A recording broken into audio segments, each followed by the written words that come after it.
Supreme court ఇచ్చినటువంటి తీర్పు ఇటీవల అసలు అదేం కొత్తగా వచ్చిన తీర్పు కాదు. 1950 నాటి షెడ్యూల్డ్ క్యాస్ట్ ఆర్డర్ ను ఇంటర్ప్రిట్ చేస్తూ ఇచ్చింది. అదే కులం మారితే మతం మారితే వాళ్ళ అంటరానితనం పోతుంది. అదే these are all debatable issues. అయితే ఈ విషయాల మీద ఏదైతే ఇటీవల సుప్రీంకోర్టు ఇచ్చిన తీర్పు ఉందో దాని దుష్పరిణామము మతం మార్చుకున్నటువంటి షెడ్యూల్ కులాల మీద పడద్దు అని అన్నప్పుడు దానికి పార్లమెంట్ ద్వారా ఒక చట్టం తీసుకురావాల్సి వస్తుంది. ఆ షెడ్యూల్ కాస్ట్ ఆర్డర్ ని మనము ఎమెండ్ చేయాలి. ఎమెండ్ చేసేసి మతం మార్చినప్పటికీ మతంతోని అంటరానితనం పోదు, మతం మార్చినంత వల్లనే బీదత్వం పోదు, తర్వాత వాళ్ళకు సడన్ గా మొత్తం అభివృద్ధి అంతా వాళ్ళ నెత్తి మీద కిరీటంలా పెట్టబడదు. ఇది చాలా తప్పుడు విధానము. ఒకప్పుడు వచ్చింది, ఇప్పుడు మారిన సమకాలీన సమాజం లోపల అట్లాంటి మార్పులు అవసరం అని పార్లమెంట్ ద్వారా ఒక చట్టం తీసుకురావడం వల్లనే వాళ్ళకి మనం న్యాయం చేసిన వాళ్ళు అవుతాం. డాక్టర్ బాబాసాహెబ్ అంబేద్కర్ గారు బ్రతికుండగా వారి జీవన కాలంలో వచ్చినటువంటి ఆ ఆర్డరు 1950.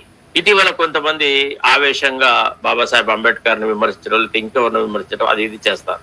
అది చాలా తప్పండి. ఎందుకంటే ఆనాటి సమకాలీన సమాజానికి అనుకూలమైనటువంటి వాతావరణంలో వారు ఆనాడు తీసుకొచ్చిన చట్టము అదేం పెద్ద బ్రహ్మ పదార్థం కాదు. దాన్ని మార్చొచ్చు, దానికి అమెండ్మెంట్ తీసుకురావచ్చు.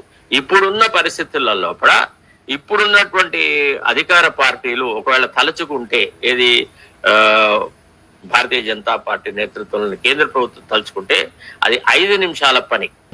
మరి రాహుల్ గాంధీ ఎందుకు ఒక ప్రైవేట్ బిల్లును ప్రపోజ్ చేయడు కేంద్రంలో, లోక్సభలో? అయ్యా, మతం మారినప్పటికీ వాళ్ళకి ఆ ఎస్సీ స్టేటస్ పోదు, వాళ్ళను ఎస్సీలుగా పరిగణించవచ్చు, మతానికి సామాజిక రుగ్మతలకు సంబంధం లేదు, అంటరానితనం ఇంకా ఉంది. చాలా చోట్లలో దళితుల మీద నిజంగానే ఒక రకమైన అట్రాసిటీస్ జరుగుతున్నాయి, అత్యాచారాలు జరుగుతున్నాయి. దళితులను ఇంకా కూడా పనికిరాని పూలలాగా ట్రీట్ చేస్తున్నారు.